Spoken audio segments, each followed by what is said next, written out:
His word, to offer to Him our thanks and praise. Today in worship, one thing we won't be focusing on, just a historical tidbit.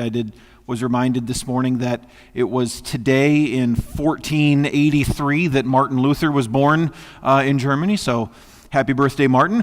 More significantly, though, for us today, as we are entering now into the final three weeks of the church year.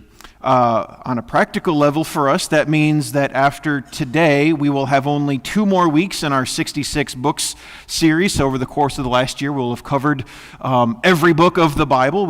Today we'll be looking at 2 Thessalonians, reading from there, and the next 2 weeks, I believe, are Nahum, and then everybody's favorite book, Habakkuk. I think that's everybody's favorite book of the Bible.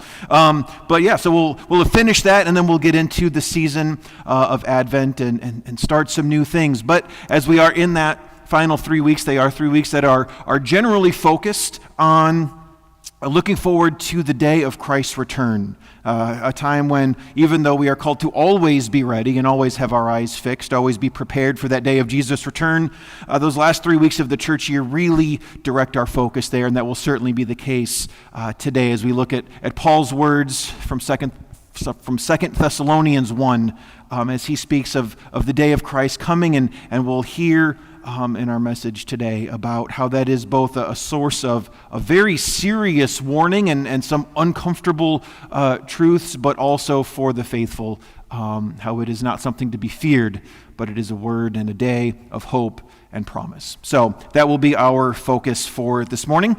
We begin by singing our opening hymn, All Depends on Our Possessing, hymn number 732.